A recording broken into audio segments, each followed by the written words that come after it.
For this core AMRAP, as many rounds as possible, you're gonna perform 3 different core exercises, each with a different focus. So the first exercise is gonna be anti-rotation. Feet out nice and wide, glutes on strong. We're minimizing rotation at the hips using our core muscles. It's gonna be reach out, come back.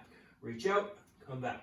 Reach out, come back. Nice and strong, nice and solid, nice and stable is the goal when you perform that exercise. So speed is definitely not the goal. Just keep that core nice and tight. Reach out at a nice steady pace. Maybe hold it for a second or two. You can perform the same exercise from your knees. Reach, reach, reach. Nice and strong, nice and stable. Regardless of how you do it, on your knees, off your knees, the wider you go with your base, the easier it's going to make it, which is not necessarily a bad thing. The closer, the more narrow you go, the harder it's going to make it. For your second exercise, alternating leg raises. Hands behind the head, head resting, whatever it might be. Hands at your sides, hands underneath your butt, hands on your hips, whatever it might be. You got alternating leg raises, little tap, back and forth like so. Try and keep those legs as straight as possible. The further you come down, the harder it's going to make it. The big thing and the big gauge of how hard do I want it to be is, can you keep your lower back nice and flat on the floor? Can you feel it all through your core muscles as you perform that exercise? Your alternatives, you can kick out,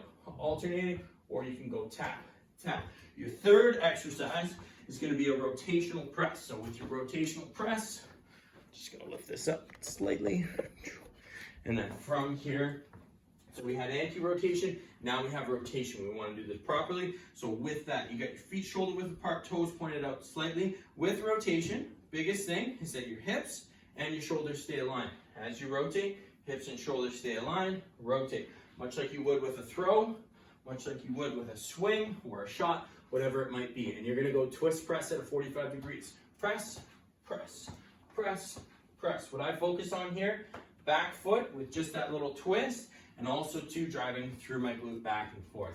As many rounds as possible. You're gonna perform all of your reach outs, all of your leg raises, all of your twist press. That's 1 round. You're gonna have a given amount of time. So what you wanna do is try and get as many rounds of that as safely and as efficiently as possible in whatever that allotted amount of time is.